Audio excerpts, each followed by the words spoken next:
Senhor Jesus. Oh, Senhor Jesus. Obrigado, Senhor. O Senhor nos trouxe aqui nessa noite para juntos podermos exaltar o Seu nome, exaltar ao único que é digno de receber toda a honra, todo o louvor, toda a glória, Senhor. Obrigado, Senhor. Esperamos também que possamos ouvir que o Senhor possa falar conosco.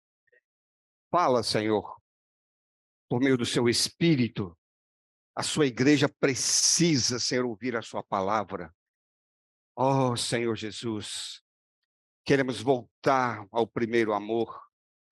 Queremos exaltar o Seu nome, não somente com a nossa boca, Senhor, mas com o nosso viver. Louvado seja o Senhor. Passa através de nós, Senhor. Que a Tua igreja seja abençoada com a Sua palavra. Louvado seja o Senhor. Aleluia. O tema da mensagem de hoje é Cristo, a realidade para a edificação do seu corpo. Nós estamos estudando o livro de Colossenses, a carta que Paulo escreveu aos irmãos que moravam em Colossos. Igreja essa que foi levantada pelo cooperador de Paulo, Epáfras. E Epáfras, depois de levantar a igreja, depois de cuidar da igreja, nós não sabemos se ele foi preso juntamente com Paulo ou se ele foi visitar Paulo na prisão e passou o relato da situação da igreja em Colossos e da igreja em Laodiceia, das igrejas que estavam ali naquela região. E Paulo, tendo um coração, mesmo não conhecendo os irmãos face a face, Paulo amava aquela igreja, porque Paulo foi alguém escolhido por Deus para esse ministério, o ministério de levantamento e edificação das igrejas. Ao ouvir o relato de Epáfras, Paulo teve um sentimento muito forte. Por quê? Quando Epáfras pregou o evangelho ali em Colossos, com certeza ele pregou a Cristo. Ele aprendeu com Paulo, e Paulo dizia, eu nada sei a não ser Cristo e esse crucificado. Com certeza, Epáfras era alguém que conhecia a palavra, era alguém que conhecia a economia de Deus, porque era um cooperador de Paulo. E quando ele pregou em Colossos, com certeza ele pregou a Cristo e esse Cristo crucificado. E Colossos, nós sabemos, era uma cidade de muita filosofia, de muita religiosidade. Era uma cidade que vivia numa região com todas essas características. Mas pelo poder do Espírito Santo, essas pessoas foram convencidas e convertidas a Cristo. Mas,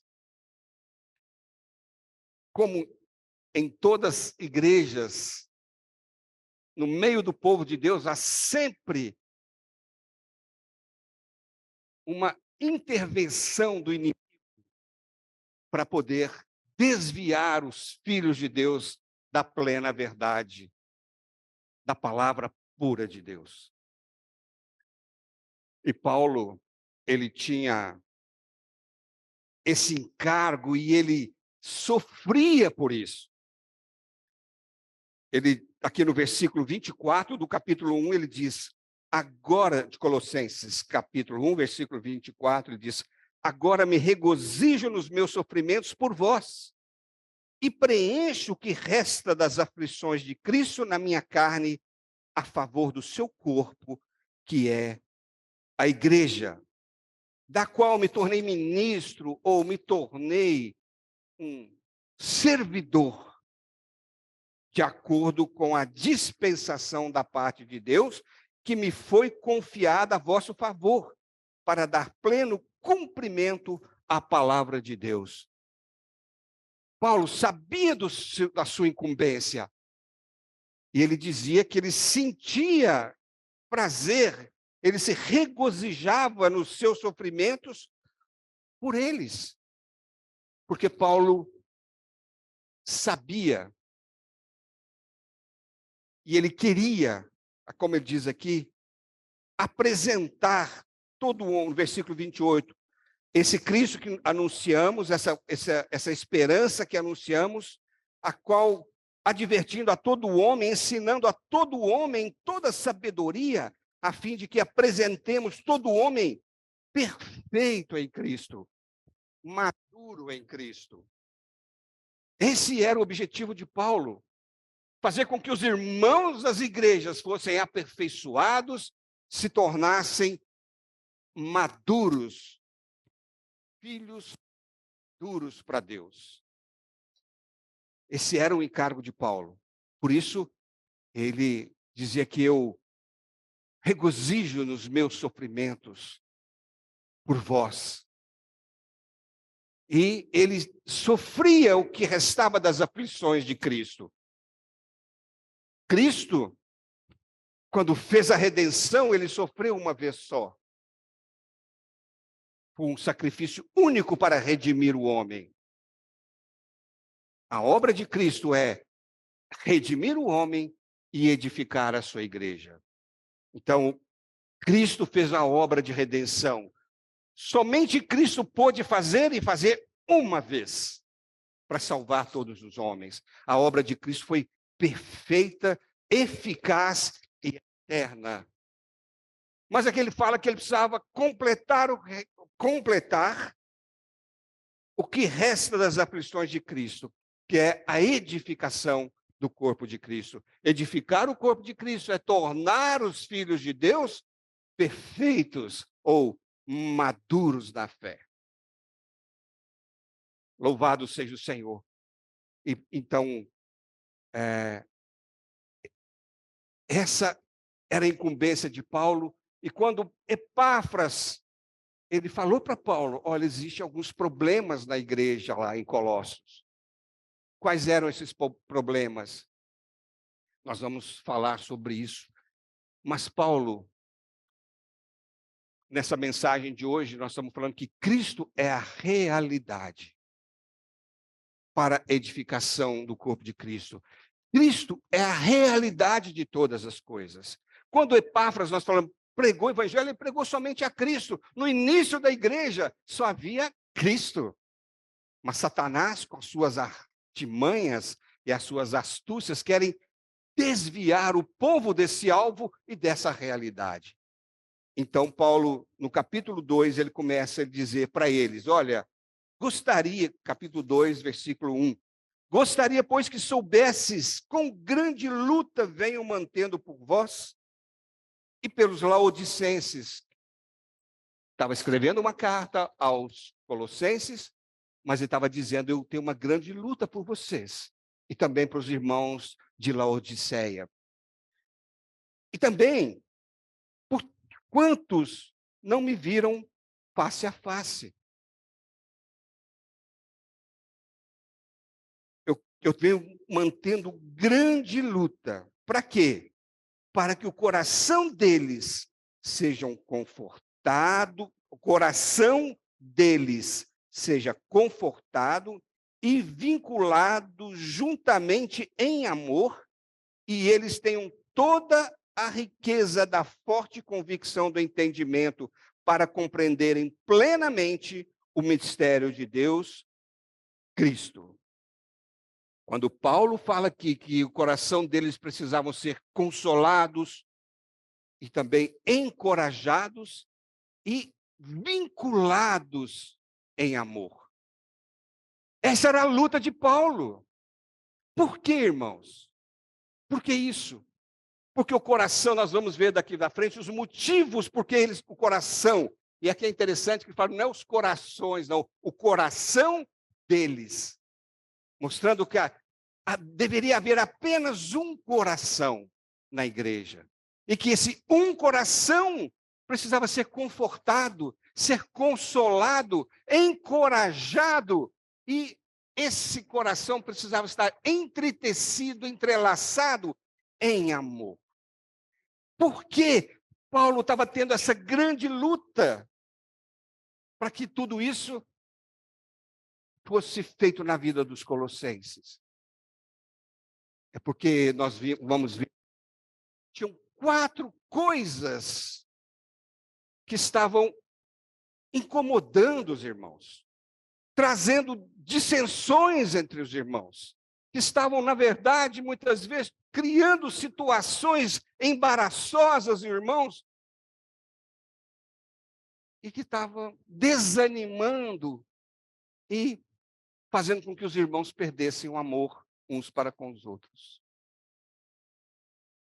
Por isso, Paulo fala aqui, no versículo 4, ele diz, assim digo para que ninguém vos engane com raciocínios falazes. Então, vemos 4 coisas.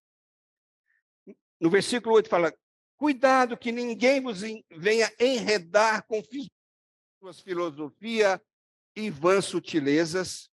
No versículo 16, ninguém, pois, vos julgue por causa de comida e bebida. E no 18 fala, ninguém se faça árbitro contra vós outros. E aqui vai falando por que tudo isso. Mas existiam 4 coisas que estavam desanimando os irmãos, desencorajando os irmãos. 4 coisas que estavam fazendo com que os irmãos perdessem o amor fraternal.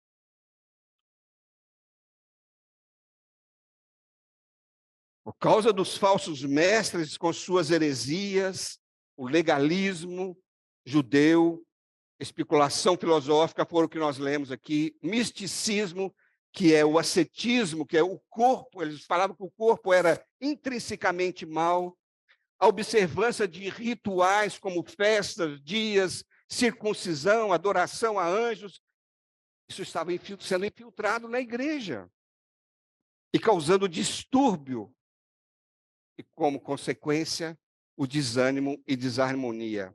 Então, Paulo vem com essa carta para restabelecer Cristo como o centro do viver das igrejas. Irmãos, existe um princípio que a igreja precisa andar. Se nós queremos ser unidos na alma, entrelaçados em amor, cheios de vigor, cheios de esperança, animados, nós precisamos apenas ter um alvo, que é Cristo. Quando, irmãos, nós damos mais importância às coisas do que o próprio Cristo, sejam coisas elas de cultura humana na igreja, até mesmo coisas espirituais, como pregação do evangelho, forma de pregar o evangelho, forma de adoração, forma de culto, forma de reunião. Quando nós damos mais atenção a essas coisas do que o próprio Cristo, que é a economia de Deus, os problemas na igreja começam a acontecer. A igreja começa a ficar desanimada. Não é verdade? Olha hoje, nós cantamos aqui o quê? Ao único que é digno de receber a honra e a glória. Exaltamos a Cristo. Com Cristo no meu coração. Eu não sei a outra, eu não me lembro qual a outra que nós cantamos. Isso é o centro, irmãos. E quando Cristo é o centro, não tem como ter dissensões, divisões, não tem como ter barreiras, desânimo. Por isso nós precisamos viver nesse princípio de que Cristo deve ser o centro do viver da igreja. Ele e só Ele. Então Paulo vem aqui falar para os irmãos isso. trazer os irmãos de volta ao princípio de Cristo ser o centro do viver da igreja e de cada um deles.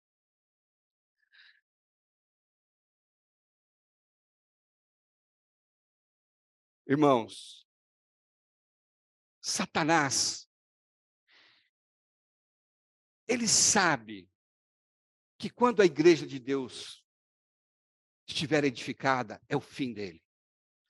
Quando os irmãos estiverem desfrutando plenamente esse Cristo, juntamente edificando a casa de Deus, é o fim dele. E ele sempre vai procurar trazer coisas supérfluas, coisas adjacentes para o meio da igreja, para criar desânimo e criar, às vezes até mesmo, conflitos entre os irmãos. Coisas até mesmo espirituais. Então precisamos tomar cuidado, irmãos. Paulo tinha a intenção, era a incumbência de Paulo apresentar todo homem perfeito a Cristo, maduro em Cristo. E é na igreja, na reunião da igreja, no nosso viver diário, é que nós vamos sendo amadurecidos e aperfeiçoados. E as reuniões da igreja, o viver da igreja, é o canal, é o lugar aonde nós podemos ser encorajados, vivificados, consolados, ou nós podemos não ter um ambiente muito adequado e ficarmos desanimados. Não é verdade? Então nós precisamos tomar cuidado com as coisas que muitas vezes vêm dentro da própria igreja de determinado irmão ou de fora mesmo. Vou ser prático aqui. Por exemplo, pregação do evangelho. Se nós começarmos a dar mais importância a um tipo, a um modelo de pregar o evangelho, e começarmos a falar sobre isso, tem determinados irmãos que não vão gostar dessa forma. Por exemplo, no passado a gente saía para pregar o evangelho batendo de porta em porta. Tinha irmãos que tinham pavor disso. Eu não tinha esse encargo, mas eu ia, batia. Tinha irmãos que tinham pavor, ficavam aqui. Qual é o problema de você ir e de você ficar? Nenhum. Só que os que iam diziam para os que ficavam: vocês não estão no mover. Esse tipo de palavra desanima, traz divisão, traz dissensão, traz desânimo. Não é verdade, irmãos? Por melhor que seja uma coisa, nós precisamos tomar cuidado com isso. Eu estou falando isso para uma igreja que eu considero madura, para os irmãos entenderem. Cristo tem que ser o único, nosso alvo, o nosso centro. Se nós desfrutamos esse Cristo, e nós somos cheios desse Cristo, eu posso sair para bater de porta em porta, eu posso sair para pregar o evangelho, posso orar por você, eu posso sair vendendo um kit, ou eu posso sair, como tem os irmãos que querem já fazer, dar para as pessoas uma cópia, ou uma cópia, não, uma edição de um Novo Testamento. Conheço irmãos, não da vida da igreja, mas que usam uma pulseirinha, eu já compartilhei com os irmãos, ele usa a pulseirinha assim, está aqui, estou orando por alguém.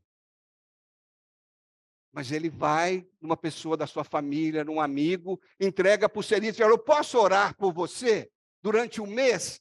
Puxa, eu posso. Ou eu preciso que eu vou orar por você durante um mês. Toma uma outra pulseirinha aqui, que está dizendo: tem alguém orando por mim. Toda vez que ele olha para aquela pulseira, ele lê ali: tem alguém orando por mim. E toda vez que o irmão está orando, está com a pulseira: estou orando por alguém. Estou orando pelo fulano de tal, pelo ciclano e pelo beltrano.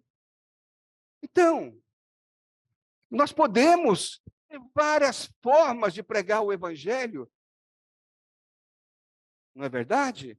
Mas esse evangelho, a pregação do evangelho, como qualquer outra atividade de obra, não pode ser o centro da igreja, das reuniões da igreja, nem da minha vida e nem das reuniões da igreja. Tá certo? Então, essas coisas trazem desânimo e desconforto para os irmãos. Certo? Quando nós estamos com o coração dessa forma,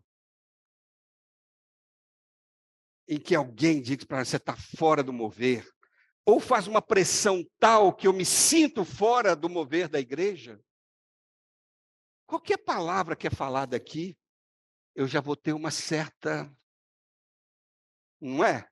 Eu vou falar aqui, o irmão já fica meio que reticente. E às vezes eu não vou falar nada sobre aquilo, mas ele já tem, porque eu muitas vezes estou forçando o irmão uma determinada situação. Ele já tem uma certa barreira comigo.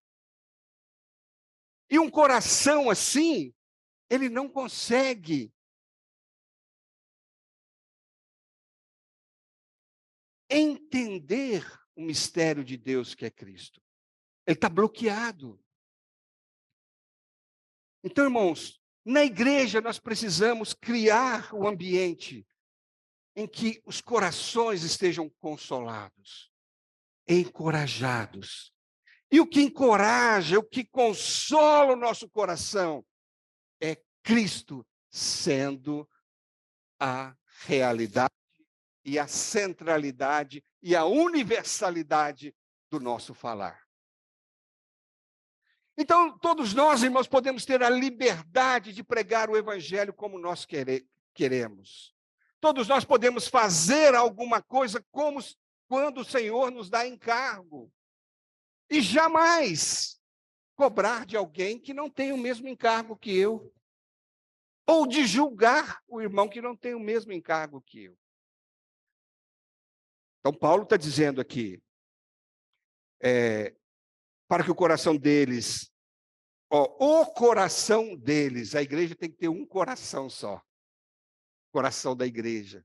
O coração deles seja confortado, vinculado juntamente em amor, para que eles tenham toda a riqueza da forte convicção do entendimento para compreenderem plenamente o mistério de Deus Cristo. Então, precisamos de um coração assim, consolado, encorajado e estarmos entrelaçados em amor. Nada, irmão. Não crie nenhuma dificuldade para o irmão. Se você tem fé, faça o que o Senhor. Se o irmão não tem, deixa. Mas o Senhor vai dar o despojo do inimigo para todos nós. Tá certo? Nas guerras, saíam os valentes de Davi, do exército, os valentes saíam, os homens de guerra saíam, mas ficavam aqueles cuidando da comida, ficavam os da retaguarda cuidando da água, ficavam os da retaguarda cuidando dos utensílios. E quando eles venciam os inimigos, não eram só os que foram para a guerra que recebiam os despojos, mas todos aqueles igualmente. Então, se você não tem coragem, ou você não tem cargo para determinada situação, mas no mínimo de orar você tem. Nós temos oração, sustentar os irmãos. Louvado seja o Senhor. Então, irmãos, Cristo tem que ser o único elemento, o centro e a realidade do viver da igreja. Precisamos ter um coração pronto para receber a palavra. Coração consolado e encorajado. Está claro, irmãos? Vamos, diante dessa palavra, temos o sentimento, Senhor, não quero causar nenhum desconforto nos irmãos. Eu não quero desencorajar os irmãos. Senhor, eu quero estar entrelaçado. Nós estamos falando de trama, né? Não estamos falando de urdidura e trama, que é tecer um tecido de amor. Tecer esse tecido de amor é eu entender que cada irmão é diferente. Cada irmão tem um encargo e que cada irmão tem o seu viver com o Senhor. Louvado seja o Senhor. Então, só para reforçar, que esse termo, irmãos, fora do mover, jamais exista no nosso meio. Talvez a gente já tenha agido dessa forma, não é? Eu fui, eu vou, o irmão nunca vai. Eu faço, tá, o irmão nunca vai. Essa irmã está fora. Eu já vi com os próprios olhos o testemunho de uma irmã. As irmãs foram na minha casa e disseram que eu estou fora do mover, porque eu não quero ir. Porque... Não. Irmãos, isso não é uma visão de uma igreja madura. Isso não é uma visão de uma igreja que quer ser edificada. Busca diante do Senhor o encargo que deu para você e seja fiel. Né? Não julgue. Assim como nós vamos ver aqui a questão da comida. Muito bem. Vamos prosseguir. Olha, compreenderem plenamente o mistério de Deus Cristo, em quem compreenderem o mistério de Deus Cristo. Estou falando do versículo 3, tá? Do 2. Em quem todos os tesouros da sabedoria e do conhecimento estão ocultos. Paulo aqui, então, começa a falar de Cristo. Né? Primeira coisa, em Cristo estão todos os tesouros da sabedoria e do conhecimento. Eles estão ocultos em Cristo. E para nós conhecermos, irmãos, esses tesouros ocultos de Cristo, essas insondáveis riquezas, precisamos cavar essa terra. Cristo é a boa terra. E lá em Deuteronômio fala que essa era a terra que mana leite e mel, onde há ouro, ferro, cobre, cheia de riquezas aquela terra tinha. Aquela terra tinha mananciais profundos, fontes e ribeiros. Fala que terras cujas pedras são ferros e de cujos montes cavarás o cobre. E não há escassez. Mas era preciso trabalhar para você descobrir o ferro, você tinha que trabalhar a terra. O cobre, você tinha que escavar a montanha. E ali você retirava os tesouros. Esse Cristo, as insondáveis riquezas estão em Cristo. E para nós descobrirmos e experienciarmos essas insondáveis riquezas, precisamos trabalhar essa terra. Não é verdade? Precisamos trabalhar essa terra. Paulo revelou o mistério de Deus que é Cristo. E Cristo tem as suas insondáveis riquezas, estão ocultas. Mas para nós desfrutarmos essas insondáveis riquezas, precisamos trabalhar esse Cristo, essa terra. Com coração consolado, encorajado e amando os irmãos. Louvado seja o Senhor. E aqui ele diz assim, assim digo isso, eu digo isso aqui para vocês, para que ninguém vos engane com raciocínios falazes, com argumentos aparentemente convincentes e falaciosos, palavras persuasivas e palavras sedutoras. Havia um grupo de pessoas que tinham poder de falar na igreja em Colossos e nas igrejas na redondeza, que tinha uma palavra de persuasão, palavras aparentemente convincentes.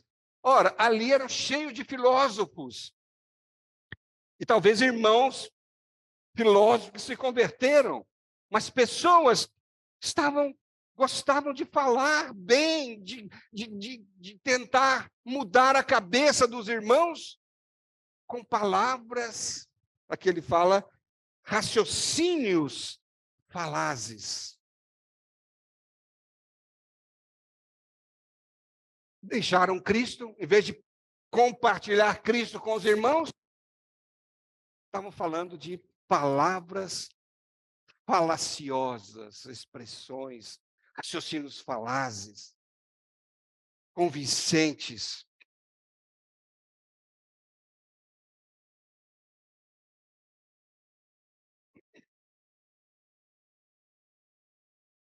Não deve ser essa a nossa pregação. Não deve ser esse o nosso compartilhar. Paulo, em 1 Coríntios, capítulo 2, versículos 1 a 5, ele diz assim: eu, irmãos, quando fui ter convosco, anunciando-vos o testemunho de Deus, não o fiz com ostentação de linguagem ou sabedoria. Está vendo? Paulo, quando foi lá em Coríntios, ele falou que não o fiz com ostentação de linguagem e de sabedoria. Paulo não ficava floreando para que pudesse fascinar os irmãos com as suas palavras. Porque decidi nada saber entre vós, senão a Jesus Cristo, este crucificado. E foi em fraqueza, temor e grande tremor que eu estive entre vós. A minha palavra e a minha pregação não consistiram em linguagem persuasiva de sabedoria, mas em demonstração do Espírito e de poder, para que a vossa fé não se apoiasse em sabedoria humana, e sim no poder de Deus. Louvado seja o Senhor. E também Paulo fala em 2 Timóteo 4, 1, 5. Conjuro-te perante Deus e Cristo Jesus, que há de julgar os vivos e os mortos pela sua manifestação e pelo seu reino. Prega a palavra, insta, quer seja oportuno, quer não, corrige, repreende, exorta com toda a longanimidade e doutrina. Pois haverá tempo em que não suportarão a sã doutrina. Pelo contrário, cercar-se-ão de mestre, segundo as suas próprias cobiças, como que sentindo coceira nos ouvidos. E se recusarão a dar ouvidos à verdade, entregando-se a fábulas. Tu, porém, se sóbrio em todas as coisas, suporta as aflições, faz o trabalho de um evangelista e cumpre cabalmente o seu ministério.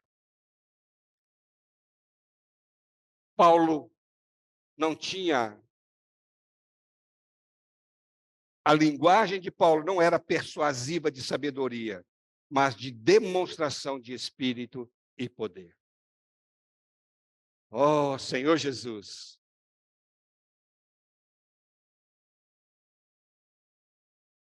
Irmãos, para que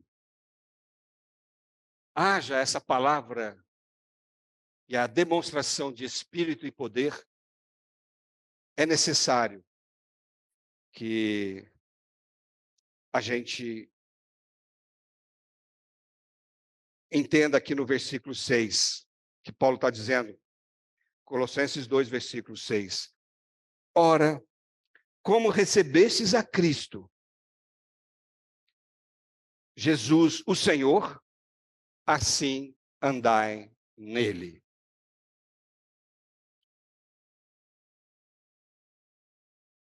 Quer pegar com espírito e poder? Tem que ter a realidade. Vocês já receberam a Cristo como a boa terra. Cavuca essa terra, trabalha essa terra. Retira dessa terra todas as riquezas. E também, se receberam a Cristo, andai nele. O povo recebeu a terra, agora tinha que andar pela terra para descobrir as riquezas. Andai nele. Irmãos, nós já recebemos a Cristo. E agora nós temos o quê? Andar nele. Se nós não andamos em Cristo, se nós não percorremos a terra, se nós não cavucamos, se nós não laboramos essa terra, nós vamos falar de teoria da terra, de teoria de algo que nós ganhamos. Mas se nós queremos ter uma palavra de espírito, de poder, de pregar o evangelho,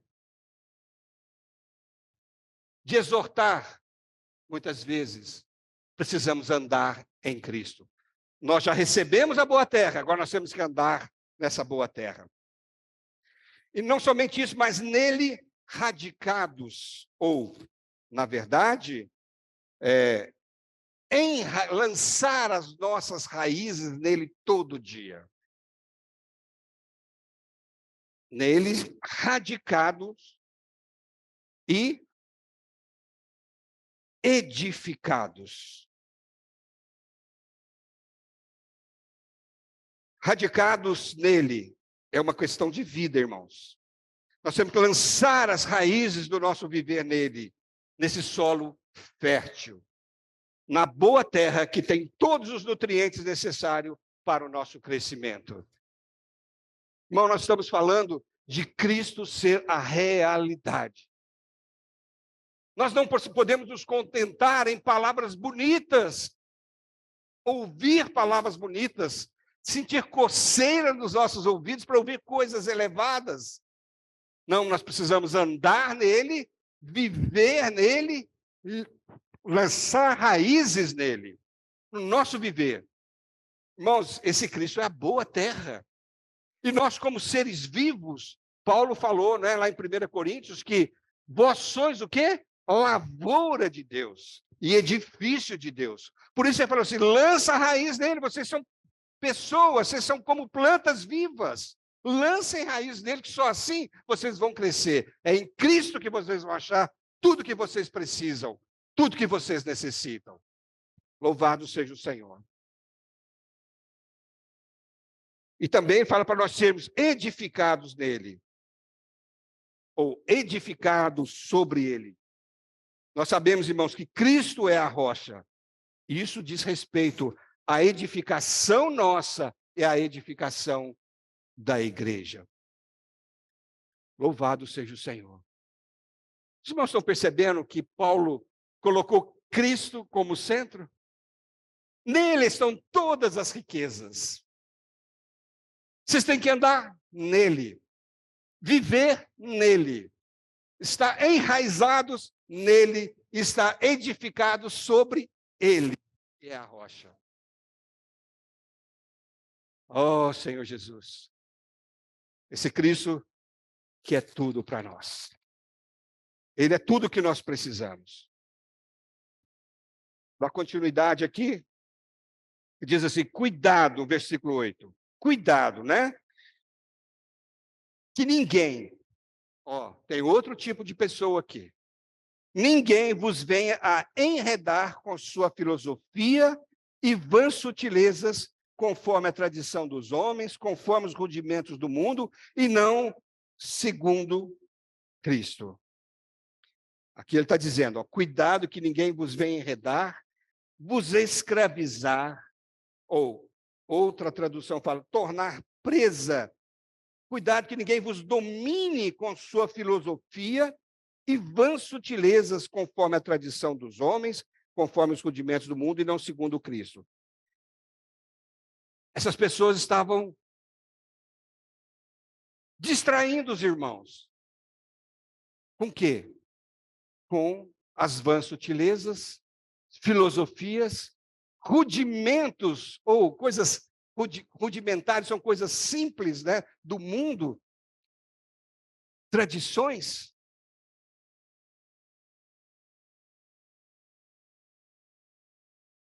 E não segundo Cristo. Estavam buscando Aqui fala que o sentido é que eles estavam buscando um aperfeiçoamento por meio de um estilo de vida que os fazia parecer mais sábios. Pessoas que gostam de falar de cultura, de tradição, né? Que gostam de parecer ser sábios. Pessoas até que talvez com um bom caráter, mas não segundo Cristo.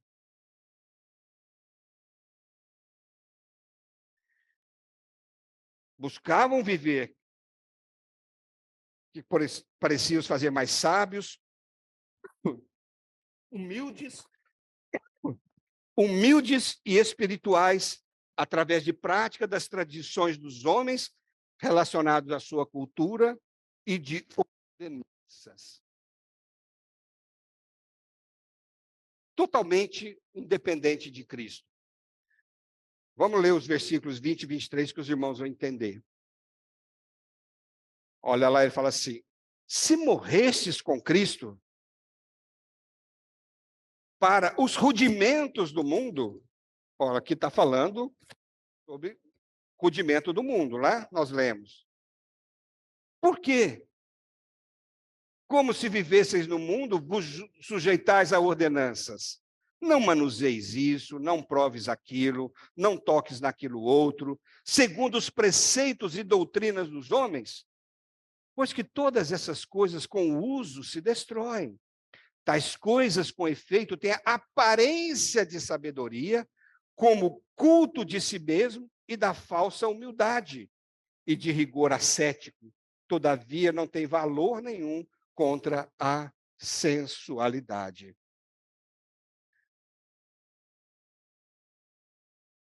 Não toque nisso, não toque naquilo. Veste assim, não pode fazer isso, não veste assim e tal. Como se essa aparência fosse uma aparência de sabedoria ou de santidade. Irmãos, essas coisas, a gente está lendo aqui e fala, mas não é possível.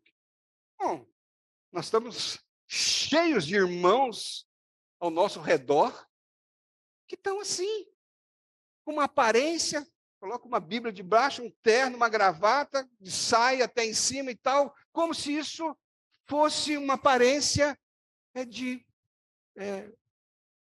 santidade, até mesmo de ser mais puro, ser mais sábio. Irmãos, essas coisas, elas nos desviam do alvo, da realidade que é Cristo. Conheço irmãos que ficam tão preocupados com isso, mas tão preocupados, e condenam quando as irmãs já colocam uma saia um pouquinho abaixo só do joelho, ou um pouquinho acima do joelho, que o cabelo não está tão comprido como deveria. Irmãos, eles perdem a simplicidade e a realidade, irmãos. Não foi à toa que Paulo escreveu isso. E aqui está dizendo, tal coisas com efeito tem aparência de sabedoria, como culto de si mesmo, e de falsa humildade, e de rigor ascético, quer dizer, um rigor com a sua vestimenta, com a sua aparência, e ele diz aqui, todavia não tem valor algum contra a sensualidade ou com os desejos da carne. Por quê? A aparência é uma coisa, o modo de viver é uma coisa, mas quando Cristo não é a realidade, o desejo carnal, a sensualidade prevalece. Por que Paulo está falando isso? Desfrutem Cristo. Vivam nele.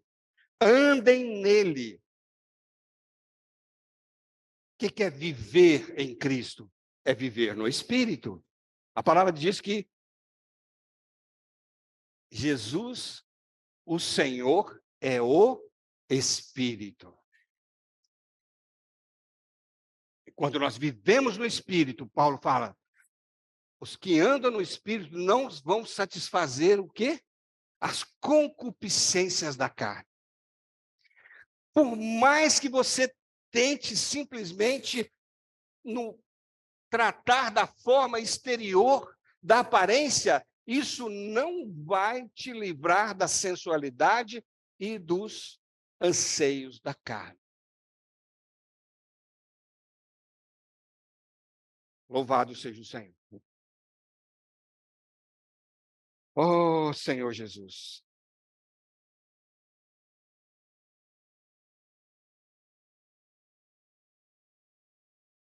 Olha o versículo 9, eu já estou terminando, amanhã nós vamos dar continuidade lá na chácara. Versículo 9 diz aqui, olha.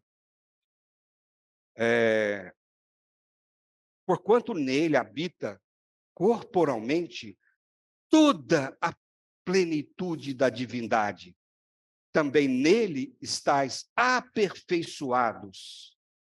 Ele é o cabeça de todo o principado e potestade. Paulo está dizendo, deixa essas coisas de lado. Não fiquem preocupados com isso. Porque nele habita corporalmente toda a plenitude da divindade. Tudo que você precisa está nele. Toda a plenitude de Deus está nele. Todos os atributos divinos, toda a graça está nele. E nele vocês estão sendo aperfeiçoados. Voltem-se para Cristo. Deixem de se preocupar com tantas coisas exteriores. Não se deixem, ninguém vos engane com isso. Né? Ninguém vos venha enredar com isso. Louvado seja o Senhor. Não se deixem enredar. Né? Não se torne escravo, não se torne presa, não se deixe dominar por isso. Em Cristo está toda a plenitude da divindade. Esqueçam essas coisas. Voltem para Cristo. Louvado seja o Senhor. Amanhã nós vamos falar sobre mais duas distrações e enganos. Nós falamos de duas hoje, né? São distrações e enganos. Louvado seja o Senhor. Espero, irmãos, que o que tenha sido falado tenha sido guardado no coração de vocês. A palavra de Deus diz que todas as coisas foram escritas para o nosso exemplo, para a nossa compreensão, não é? Que o Senhor possa abençoar essa palavra no nosso coração e que o nosso coração possa sempre estar consolado, né?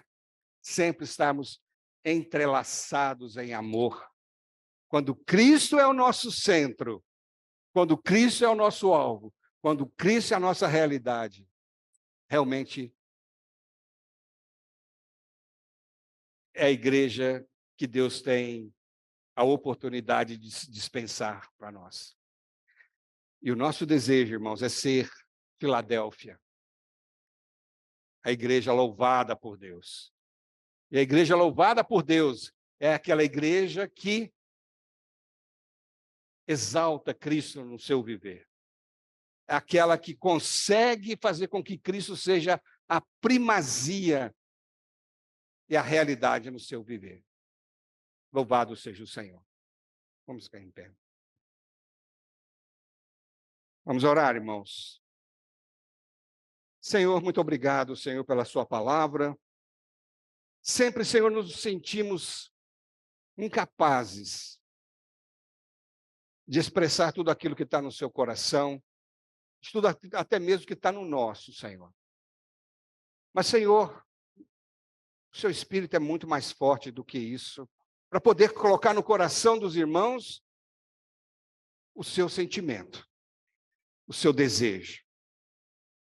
Pai, guarda o nosso coração nessa noite. Que essas palavras sejam guardadas, não somente guardadas, ó Pai, mas possam ser alimentadas, que possam, Pai, ser, ó Deus, aumentadas em nós, reveladas no nosso interior. Muito obrigado, Senhor. Em nome de Jesus. Amém.